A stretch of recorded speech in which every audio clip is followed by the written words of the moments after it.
할렐루야. 네. 네. 오늘은 4장 16절부터 6장 7절까지의 좀 긴 말씀을 저희가 좀 살펴보려고 합니다. 그래서 약간 정신 없으실 수도 있는데 차근히 한번 해보겠습니다. 먼저 우리가 가인과 아벨 잠깐 복습하면서 좀 살펴보겠습니다. 가인이 이 동생 아벨을 죽였습니다. 그리고 나서 이제 하나님께 벌을 받습니다. 어떤 벌을 받냐면 땅이 다시는 그 효력을 내게 주지 않겠다. 그러니까 가인은 농부였는데 농사를 지어도 열매 맺지 못하는 삶을 살게 되겠다라는 벌을 받았습니다. 그 다음에 두 번째 벌은 너는 땅에서 피하며 유리하는 자가 되리라. 너는 떠돌아 다녀야 된다라는 벌을 주셨습니다. 왜 이 벌을 주셨냐면 이제 가인이 하나님의 말씀대로 이제 벌을 받는다면 이 농사를 지어도 열매를 맺지 못하기 때문에 이 구걸하면서 떠돌아 다녔어야 됩니다. 그러면 이제 구걸하면서 왜 자신이 떠돌아다니게 됐는지를 계속 형제들한테 이야기하게 되겠죠. 내가 교만하여서 내가 하나님을 바라보지 못하다가 결국엔 하나님 말씀 어기고 아벨을 죽이고 그 벌로 이렇게 떠돌아다닙니다. 죄는 이렇게 무섭고 비참한 것입니다. 이제 이것을 설명하는 전도자가 되는 그런 삶을 살았어야 했을 겁니다. 그런데 문제는 이 가인이 하나님께서 주시는 벌을 받지 않고 더 적극적으로 저항하기로 결단했다는 겁니다. 그래서 가인이 여호와 앞을 떠났습니다. 그리고 에덴 동쪽 놋 땅에 거주하기 시작합니다. 하나님께서는 분명히 유리해라, 떠돌아다녀라 라고 말씀하셨는데 아예 대놓고 거주하기 시작하죠. 그러면서 17절 굵은 글씨 보시면 성을 쌓았다라고 합니다. 하나님께서 가인에게 은혜를 하나 주셔서 너 떠돌아다닐 때 너 아벨의 복수, 어떤 사람이 아벨을 네가 죽였지 이러면서 복수할까봐 이 죽지 않는 어떤 표를 주셨습니다. 그게 뭐 이마에다가 그림을 그린 건지 카드를 주신 건지 뭔지는 알 수 없지만 가인이 죽지 않는 표를 주셨습니다. 그런데 가인이 하나님이 주신 그 표, 그 은혜, 하나님의 보호하심을 신뢰하지 않고 자기가 성을 쌓고 거주하기로 결정을 한 겁니다. 그래서 이제부터 가인은 하나님의 벌을 적극적으로 저항해서 정착하는 삶을 살기 시작할 겁니다. 그리고 하나님의 보호하심을 신뢰하지 않고 자기가 성 쌓고 자기가 보호하는 인생을 살기 시작할 겁니다. 그러면 이제 문제가 하나 있죠. 가인은 지금 농사를 져도 열매 맺지 못하는 벌을 받았습니다.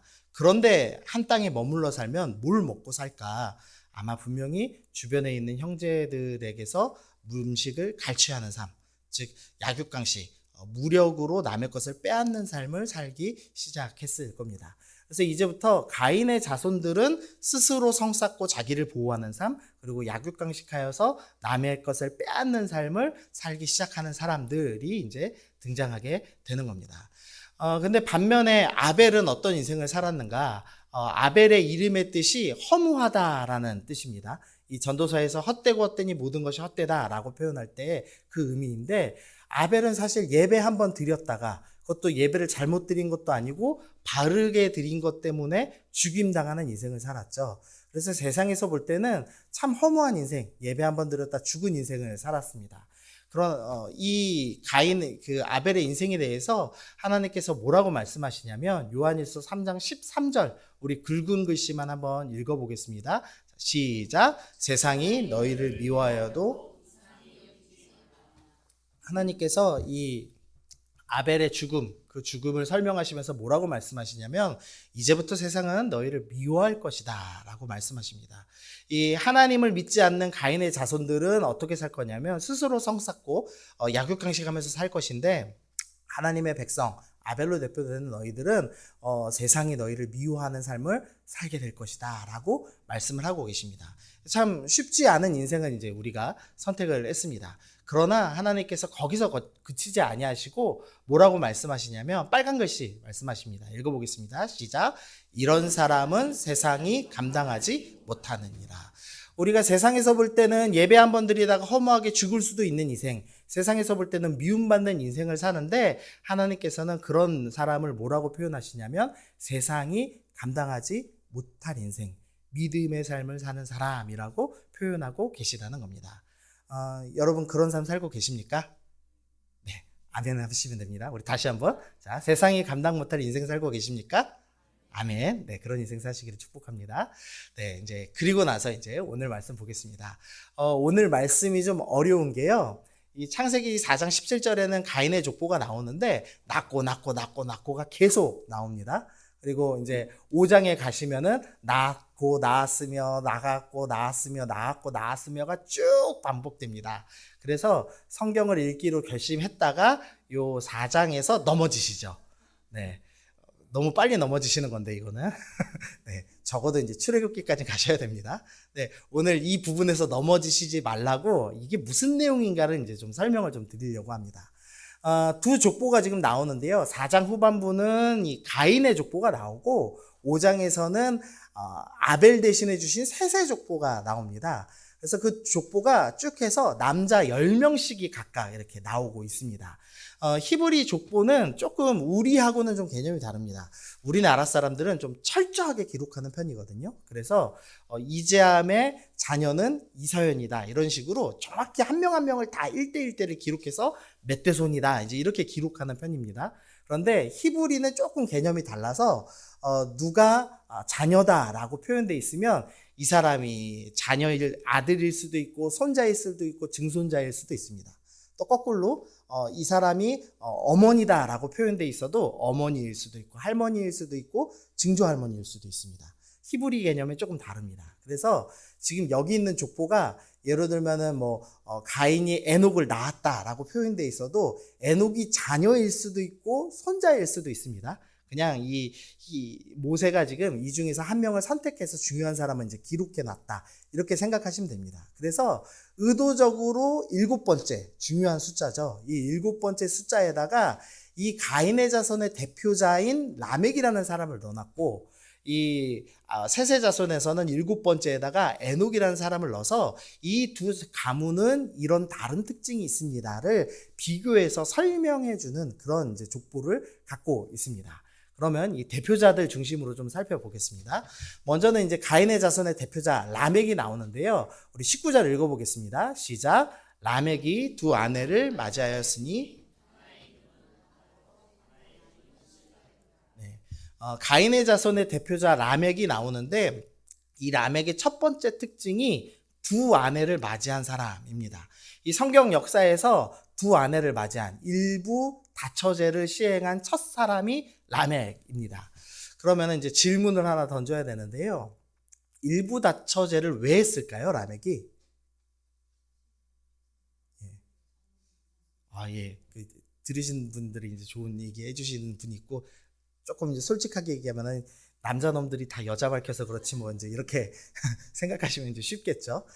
세 가지 이유를 학자들이 좀 정합니다. 첫 번째로는 전쟁으로 많은 남자가 죽어서일 거다라고 이제 추측을 합니다. 저희 외가가 이제 섬인데요. 저희 집이 있고 저희 윗집에 친척 할아버지가 이제 사셨습니다. 지금은 돌아가셨는데 그 할아버지가 셋째 부인하고 살고 계셨어요.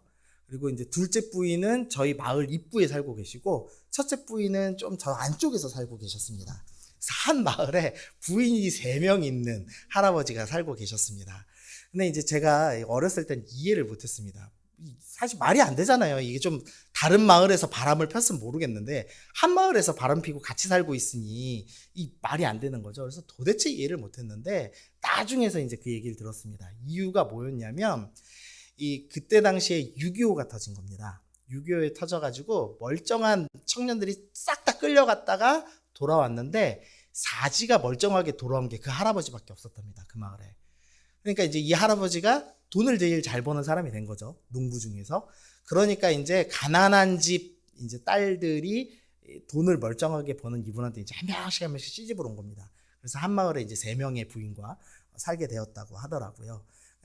지금 라멕이 이제 두 아내를 맞이하였다라는 말의 첫 번째 의미가 전쟁으로 많은 사람이 죽었기 때문이다라고 이제 추측을 하는 겁니다. 이건 무슨 소리냐면 가인이 첫 살인을 저질렀는데 그리고 나서 가인이 약육강식을 시작해서 이 약한 사람들 두들겨 패고 죽이고 돈 뺏는 일을 시작하여서 이제 칠 때쯤 이르니까 전쟁이 일어날 만큼 많은 살인이 일어났다라는 것을 지금 설명을 하고 있는 겁니다. 두 번째로는 자식 많이 낳는 거죠. 이제 거주했다라는 말은 가인은 비록 농사를 짓지 못했지만 아마 그 자손들은 이제 농사를 졌을 겁니다. 이 농사의 특징은 먹을 것을 쌓아둘 수 있다는 것이죠. 그래서 부자가 되기 위해서 한 여러 여자를 통해서 자녀를 낳고 그 노동력으로 이제 돈, 명예를 얻는 수단으로 삼은 것이 아니냐라고 이제 추측을 합니다. 그리고 세 번째는 쉽게 말해서 여러 여자 취하고 싶은 음욕 때문이다. 그러니까 어떤 이유인지는 몰라도 아마도 세 개 다이겠죠. 그래서 많은 사람이 죽는 살인이 만연한 사회가 되었다. 그리고 돈을 밝히는 사회가 되었다. 그리고 여자를 밝히는, 음욕을 밝히는 음란한 사회가 되었다라고 추측을 해볼 수 있는 구절입니다. 사회가 이만큼 악해졌다. 가인의 자손들은 이것을 서슴지 않고 행하는 사람들이었다라고 설명을 하는 거죠. 또 라멕의 이야기가 하나 더 나오는데요. 라멕이 아내들에게 이르되 아다야 실라여 내 목소리를 들으라. 라멕의 아내들이여 내 말을 들으라. 나의 상처로 말미암아 내가 사람을 죽였고 나의 상함으로 말미암아 소년을 죽였도다. 가인을 위하여서는 벌이 7배일진데 라멕을 위하여는 벌이 77배 이로다 하였도다. 지금 라멕이요, 이 운율을 잘 맞춰가지고 노래처럼 부르고 있습니다. 무슨 노래를 부르고 있냐면, 내가 어떤 청년이 나를 상처 입혔어. 그래서 내가 어떻게 했냐면 사람을 죽였다라고 얘기하면서 가인을 죽이면은 7배 벌 받을 거지만 나한테 복수하면은 나는 77배로 복수할 거야. 이렇게 노래를 부르고 있는 겁니다. 라멕이 지금 살인을 정당화합니다. 나를 상처 입힌 놈은 내가 죽여도 마땅하지 라고 얘기하면서 나는 살인죄를 저지를 수 있는 사람이야 이렇게 이야기하고 심지어 그걸 노래로 지어서 부르면서 나 건들면 77배로 복수한다 라고 자랑스럽게 떠벌릴 만큼 살인이 너무나 쉽고 만연된 사회가 됐다라는 것을 지금 보여주고 있습니다. 자, 그 다음에 이제 창세기 4장 20절부터 22절에 이 라멕의 아들들 이름이 나옵니다. 아다는 야발이라는 아들을 낳았는데 그 야발은 장막에 거주하면서 가축 치는 자의 조상이 되었습니다. 그리고 그의 아우의 이름은 유발이니 수금과 퉁소, 악기 부는 자의 조상이 되었습니다. 그리고 실라는 두발가인을 낳았는데 그는 구리와 쇠로 여러 가지 기구를 만드는 사람이었다라고 설명을 하고 있습니다. 그냥 읽고 지나가면 별 문제 없이 지나갈 수 있는 구절인데요. 조금만 생각해 보면 다릅니다. 일단은 가축을 쳤다라는 데 좀 의미를 둬야 되는데요. 이 고기를 처음 먹은 게 성경에서 언제 나오냐면 노아 홍수 이후에 나옵니다. 노아 홍수 이후에 이제 식물이 잘 자라지 않았기 때문에 하나님께서 고기 먹는 것을 허락해 주시죠. 근데 이 노아 홍수 이전에는 고기를 먹지 않았습니다. 그러니까 가축을 친다는 것은 이 옷을 만들기 위해서 가축을 치는 겁니다. 그런데 대규모로 가축을 쳤다라는 의미가 있는 것 같습니다. 그래서 학자들이 뭐라고 이것을 해석을 했냐면 패션 산업이 발달하기 시작했다라고 보는 겁니다. 패션 산업이 발달하려면 옷을 입을 사람들이 많아야겠죠. 그래서 가인이 성을 쌓고 거주하기 시작하고 약육강식하기 시작하면서 도시가 형성된 겁니다. 그리고 그 도시에 많은 사람들이 옷이 필요하기 때문에 가축을 대규모로 치는 산업이 발달하기 시작했다. 지금 이렇게 설명을 하고 있는 거죠. 도시가 이제 도시 문명이 발달했습니다. 그러니까 음악만 해도 이제 먹고 사는 시대가 됐습니다. 그래서 수금과 퉁소 잡는 자들이 일어났습니다. 즉 예술 문화가 발달했다라고 이제 해석을 합니다. 그리고 세 번째로 구리와 쇠로 여러 가지 기구를 만든 일이 일어났습니다. 이제 도시 문화가 발달했으니까 이제 여러 기구들을 만들었겠죠. 근데 거기에 구리와 쇠로 만들 수 있는 또 하나의 기구가 있는데 이제 무기를 만들 수가 있었겠죠. 이 무기는 당연히 사람을 죽이는데 사용이 됐을 거다라고 추측을 할 수가 있습니다. 그래서 이 가인의 자손들의 특징을 살펴보면 일부 다처제를 시행했는데 이게 이제 살인이 만연하고 이 물질적 욕망이 가득하고 음욕이 강화된 사회를 의미하고 또 이제 살인을 정당화하는 노래를 부르는 사람들이었고 또 도시 문화를 중심으로 문화를 일으킨 사람들. 그러나 그 문화가 하나님 보시기에 꼭 좋은 문화였느냐? 그것은 아닐 수도 있다. 살인이 만연한 것에 도구로 사용되는 문화들이 일어났겠다라고 이제 추측을 해볼 수가 있습니다. 좀 이해가 가시죠? 그래서 단순히 이제 족보로만 기록된 것처럼 보이지만 사실은 가인의 자손들의 악함이 지금 설명되고 있는 겁니다. 그러면 이제 셋의 족보가 나오는데요. 아담이 다시 자기 아내와 동침함에 그가 아들을 낳아 그의 이름을 셋이라 하였으니 이는 하나님이 내게 가인이 죽인 아벨을 대신해 다른 씨를 주셨다 함이며, 지금 아벨이 죽었습니다. 그리고 아벨 대신에 하나님께서 다른 씨, 셋을 주셨다라고 표현되어 있습니다. 이 창세기 설교 지금 계속 들으셨던 분들은 씨라는 단어에 좀 주목을 하셔야 되는데요. 하나님께서 아담과 하와가 범죄했습니다. 그리고 나서 뭐라고 말씀하셨냐면, 이 너희를 범죄케 했던 뱀의 머리를 짓밟는 존재, 여자의 후손을 주겠다라고 창세기 3장 15절에 약속하셨습니다. 근데 그 여자의 후손이 원어로는 씨입니다. 그리고 그 씨가 지금 4장 25절에 나온 씨가 동일한 원어입니다. 그래서 아담이 지금 뭔가 하나를 이해했는데, 아벨을 통해서 여자의 후손 메시아가 오실 거라고 생각했는데 그게 아니라 지금 태어나는 셋을 통해서 메시아, 여자의 후손, 여자의 씨를 주신다고 하는 거구나. 이것을 이제 깨달았습니다. 그리고 이 메시아를 낳을 가문, 이 셋의 가문이 이제 자식을 낳습니다. 그래서 26절 보시면 셋도 아들을 낳고 그의 이름을 에노스라 하였으며, 자, 우리 굵은 글씨 읽어보겠습니다. 시작. 그때 그래서 이 가인의 자손과 달리 하나님을 섬기는 자들의 가문, 이 가문의 특징은 뭐냐? 여호와의 이름을 부르는 사람들이라고 지금 설명하고 있는 겁니다. 아까 라멕은 무슨 노래를 불렀죠? 칼의 노래, 살인을 정당화하는 노래를 부른 사람들이었습니다. 그런데 이 사람들은 뭘 부르는 사람이죠? 여호와의 이름을 부르는 사람들, 하나님께 찬양하고 예배드리는 사람들이었다라고 지금 비교하고 있는 겁니다. 그리고 이제 라멕이 7대 손이었던 것처럼 이제 셋의 가문의 7대 손 에녹 이야기가 나옵니다. 에녹은 65세에 무드셀라를 낳았고, 무드셀라를 낳은 후 300년을 하나님과 동행하며 자녀를 낳았으며 그는 365세를 살았더라. 에녹이 하나님과 동행하더니 하나님이 그를 데려가심으로 세상에 있지 아니하였더라. 그래서 이 대표자인 에녹의 특징이 나옵니다. 그 특징은 하나님과 동행하는 삶입니다. 근데 사실 이게 이 가인의 가문과 비교를 해보면 매우 초라하다는 것을 좀 생각해 볼 수 있습니다. 가인의 가문, 지금 라멕의 자식들은 무슨 일을 하냐면 하나같이 문화를 발달시키고 그 도시 문화가 더욱더 풍성해지고 더 부자가 되고 더 명예로워지는 어떤 일들을 하고 있죠. 그런데 이 셋의 족보의 대표자인 에녹은 지금 뭘 하고 있죠? 하나님과 동행합니다. 그리고 자녀 낳은 게 전부입니다. 애 낳고 동행한 게 전부입니다. 그런데 하나님께서는 이것을 하나님 백성의 특징이다라고 지금 설명을 해주고 계시는 겁니다. 그래서 이렇게 지금 두 개를 비교할 수 있습니다. 세상적으로 볼 때는 가인의 자손이 훨씬 더 부유하고 풍요로운 삶을 삽니다. 뛰어납니다. 세상에서 이름 있는 사람들입니다. 그러나 하나님의 백성들은 초라합니다. 그리고 자식 낳는 것, 자식 기르는 것만으로도 버거워하는 사람들입니다. 그렇지만 이 사람들은 하나님의 이름을 부르며 예배하는 사람들이고 하나님과 동행하는 사람들이었다고 말씀합니다. 그리고 아까 우리가 읽은 말씀 기억하시면 이런 사람들은 세상이 감당치 못할 믿음을 가진 사람이다라고 성경은 계속 표현하고 있는 것이죠. 그럼 여러분은 어떤 삶을 따르셔야 됩니까? 세상이 볼 때는 별 볼 일 없을지라도 하나님을 예배하며 하나님과 동행하는 삶을 사시는 사람들이 되셔야 되는 거죠. 그런 삶 사시겠습니까? 네, 아멘이 적어야. 네, 그러나 우리 이제 욕망 있는 삶을 살고 싶죠, 늘. 자, 이제부터 이제 성경의 중요한 이제 핵심 가르침 하나 살펴보겠습니다. 자, 우리 읽었지만 다시 한번 6장 1, 2절 읽어보겠습니다. 시작. 사람이 땅 위에 번성하기 시작할 때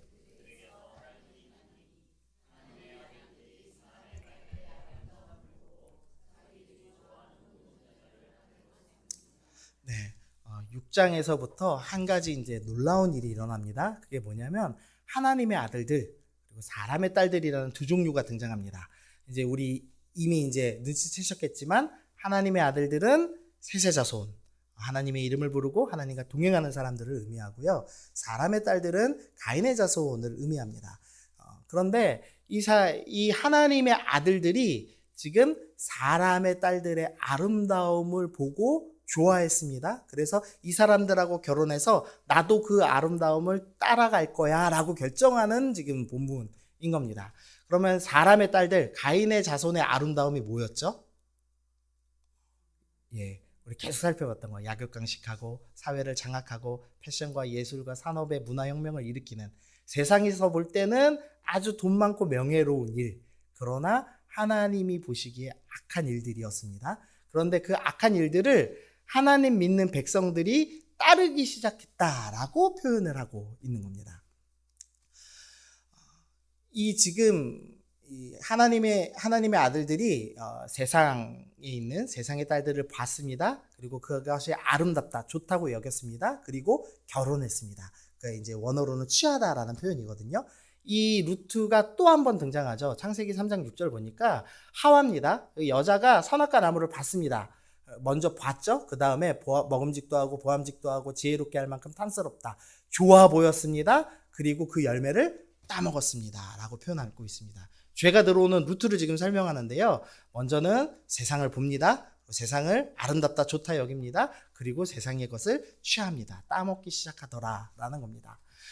요한일서 2장 16절 보니까 세상에 있는 모든 것이 육신의 정욕과 안목의 정욕과 이생의 자랑이니 라고 표현합니다.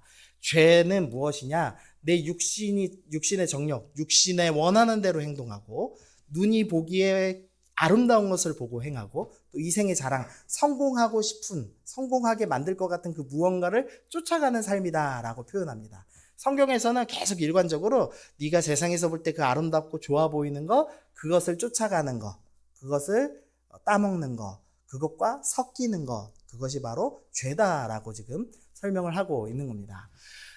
창세기 6장 4절입니다. 그 후에도 하나님의 아들들이 사람의 딸들에게로 들어와 자식을 낳으니 그들은 용사라 고대의 명성 있는 사람들이었더라. 지금 하나님의 아들들과 누가 결혼했죠? 사람의 딸들이 결혼했습니다. 그래서 그 자식들을 뭐라고 부르죠? 용사라고 부릅니다. 하나님 믿는 사람들이 세상 사람들의 아름다움을 쫓습니다. 돈과 명예와 권력을 따라갑니다. 그랬더니 이 사람들이 세상에서 볼 때 용사가 됐습니다. 승리하는 사람들이 됐습니다. 명성 있는 사람들이 되었습니다. 쉽게 말하면 돈 잘 먹고 잘 먹고 잘 사는 사람들이 되었습니다. 우리가 하나님 믿는 사람들이 이런 거 많이 꿈꾸죠. 그런데 주님께서 이것을 뭐라고 말씀하시냐면 악하다라고 말씀하시는 겁니다.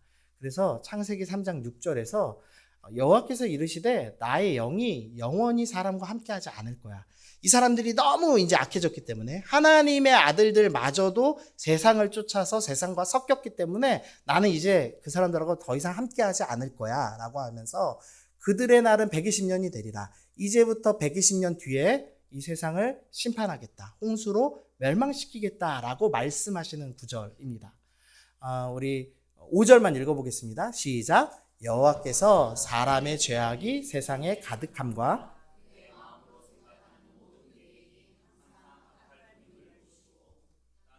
예, 여기까지만 읽겠습니다. 하나님께서 하나님의 아들들과 사람의 딸들이 섞인 것을 뭐라고 하시냐면 죄악이 세상에 가득했다라고 말씀하십니다. 하나님의 백성, 예배드리며 하나님과 동행해야 될 백성이 돈과 명예와 권력과 쾌락과 세상에 보기에 좋은 것들, 성공해야 할 것 같은 것들을 따라 사는 삶을 하나님께서는 죄라고 표현하십니다. 악하다라고 표현하십니다. 심지어는 그게 가득할 때 세상을 심판해야 되겠다라고까지 말씀하십니다. 우리 한길의 성도님들은 세상의 아름다움을 따라가지 않고 주님을 따라가시기를 소원합니다. 아멘. 네, 좋습니다. 자, 이제 좀 쉬운 설명 하나, 그렇지만 어려운 설명 하나 드리겠습니다. 제가 인터넷에서 찾은 건데요. 지금 붕어빵에다 뭘 넣고 있냐면 민트초코 넣고 있습니다. 네, 이 사람 먹을 게 아니죠. 저는 치약 맛이 나서 도저히 못 먹겠던데 이 민트초코를 넣은 빵이 있다고 하네요. 그리고 또 이쪽 편 보시면은 새우깡인데, 새우깡은 약간 짭짤해야 맛있는데 코코아 새우깡이 나왔었답니다. 맛있을까요? 맛없을까요?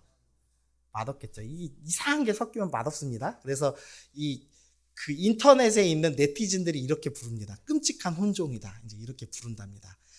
제대로 섞이지 않고 다른 게 섞인 것을 끔찍하다라고 세상 사람들도 표현하죠. 근데 하나님께서도 성경에서 나는 하나님의 사람과 사람의 딸들, 섞이는 것이 정말 싫다라고 반복해서 말씀하시는 구절들이 있습니다. 그걸 좀 찾아보겠습니다.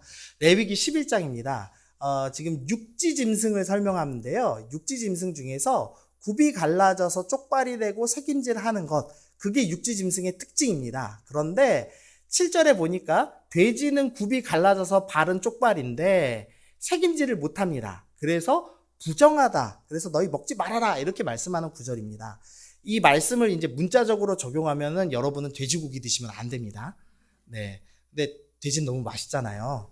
예, 먹어야 되는데 이게 이제 무슨 설명인지 좀 보여드릴게요. 일단 그 젊은 세대들이 쪽발을 이해 못해서 제가 사진 넣어놨는데요. 이 굽이 갈라진 걸 쪽발이라고 합니다. 근데 일본 사람들 저 남학신도 이렇게 모양이 똑같죠. 그래서 이제 쪽발이라고 왜 우리가 속되게 부르잖아요.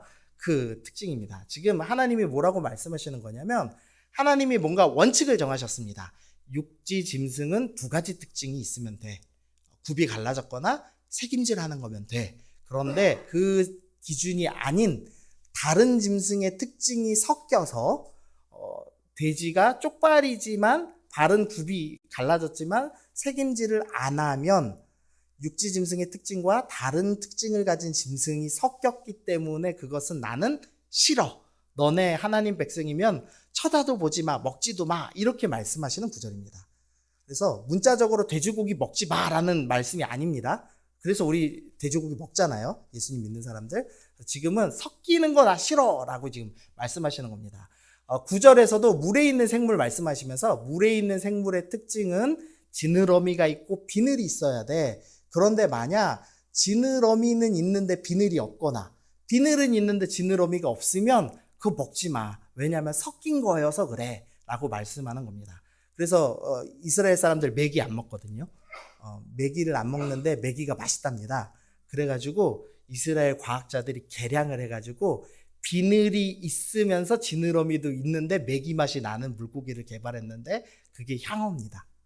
하여튼 이상한 사람들이에요. 이스라엘 사람들은 문자적으로 지켜야 되는 사람들입니다. 하나님은 지금 섞이는 거 나 정말 싫어 말씀하시는 겁니다. 이제 그 개념 가지고 이 말씀 이해되시겠죠? 너희는 내 규례를 지킬지어다. 내 가축을 다른 종류랑 교미시키지 말아라. 동물도 섞지 말아라. 그 다음에 내 밭에 두 종자를 섞어 뿌리지 말아라. 심지어 밭에 씨도 섞어서 심지 말아라. 그리고 두 재료를 직조한 옷. 하나는 면이고 하나는 뭐 석유로 만든 늘어나는 천. 그것도 섞어서 쓰면 안 돼. 실도 섞어 쓰면 안 된다라고 말씀을 하고 계시는 겁니다. 이게 진짜로 면하고 뭐 섞으면 안 된다. 이 말씀하는 거 아닙니다. 만약에 그렇게 적용하면 지금 여러분들 중에서 아마 옷 다 벗으셔야 될 겁니다. 지금 100% 면 입으신 분은 거의 없을 겁니다. 그래서 이 핵심은 섞이는 게 싫다입니다. 이 말씀도 섞이는 게 싫답니다. 우리 읽어보겠습니다. 시작. 또 그들과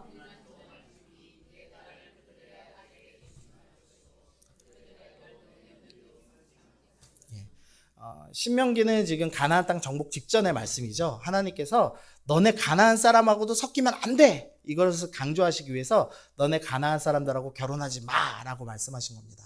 근데 실제로 가나안 사람하고 이스라엘 사람하고 결혼한 예가 있을까요? 없을까요? 있죠. 예를 들면 라합이 유다 자손하고 결혼해서 예수님 가문의 조상이 되죠. 그리고 또 모압 여인 룻도 그렇게 됩니다. 그래서 하나님 백성답게 사는 이방인이라면 결혼해도 됩니다. 그러니까 이 문자적으로 가나안 사람하고 결혼하지 마를 가리키는 것이 아니라 정신을, 믿음을 하나님의 백성답게 사는 것을 세상 것을 쫓는 것과 섞으면 안 된다라고 지금 설명을 하고 계시는 겁니다.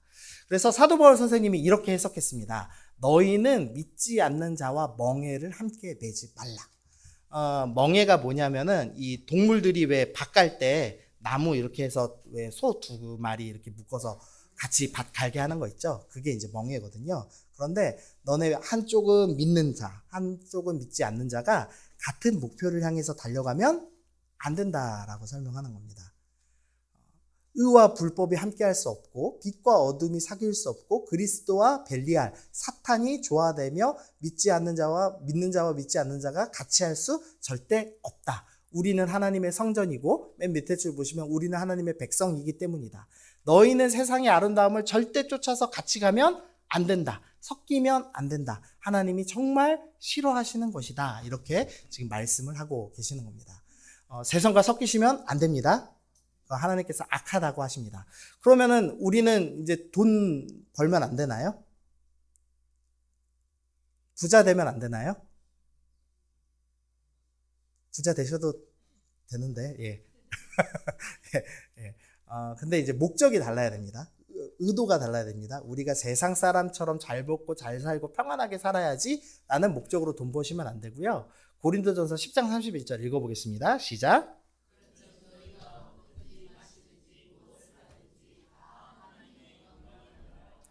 우리가 만약에 일을 열심히 해서 돈을 번다 그럼 왜 하는 거죠? 하나님의 영광을 위해서 하는 겁니다.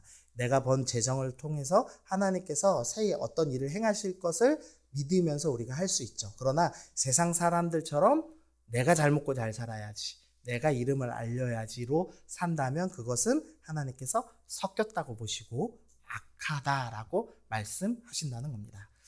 자, 이제 적용 한번 해보겠습니다. 정리를 좀 해보면요. 먼저 가인의 죄.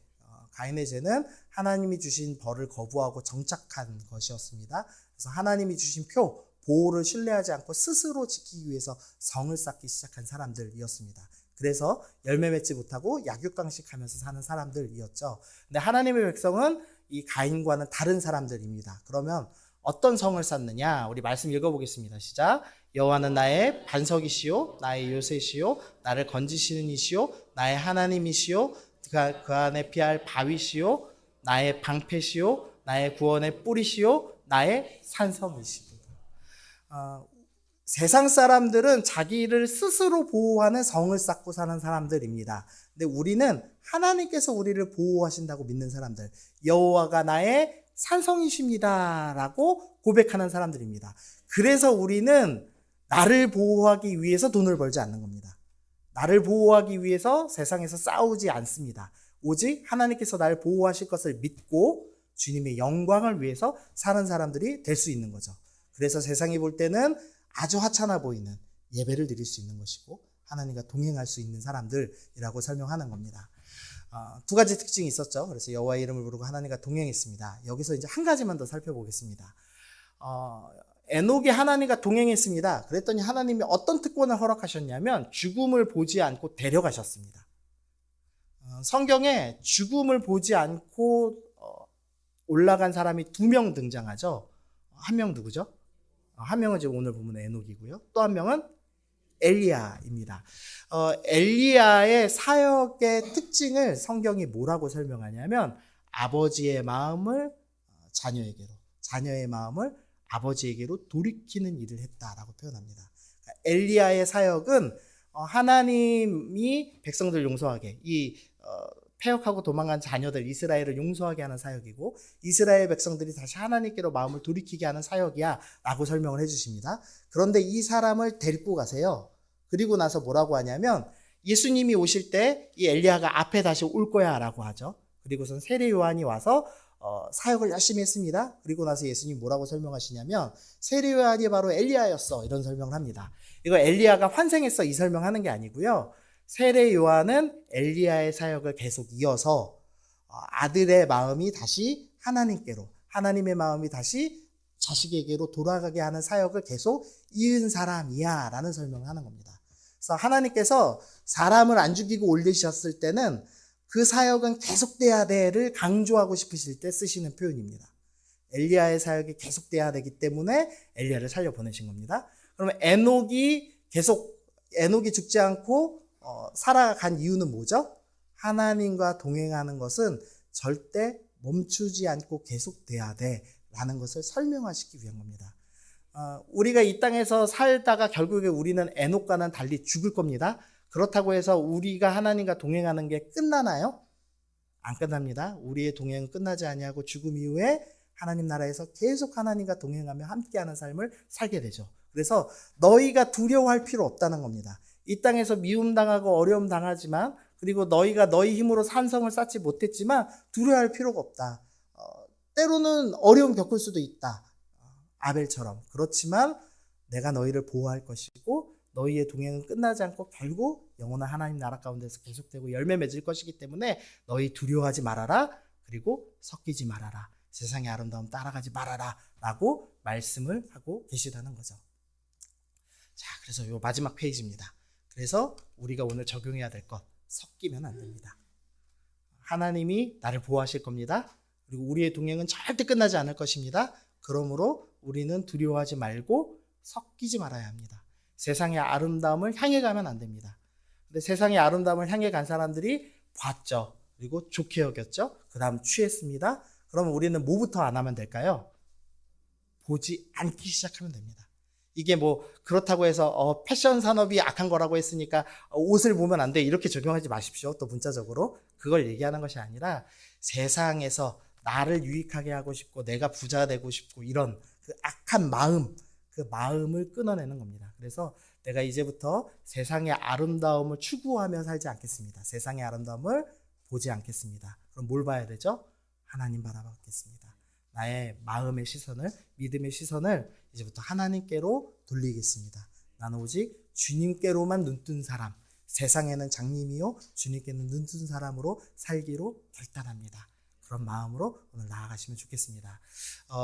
원래 이제 순서는 기도하고 찬양하는 건데 좀 찬양을 같이 하고 기도하면 좋겠거든요. 우리 적용 찬양으로 나주님의 기쁨 되시기 원하네, 기쁨 되기 원하네 준비했는데요. 오늘 말씀 기억하시면서 주님, 내가 세상의 아름다움을 구하지 않고 오직 주님의 영광을 위해서 살겠습니다.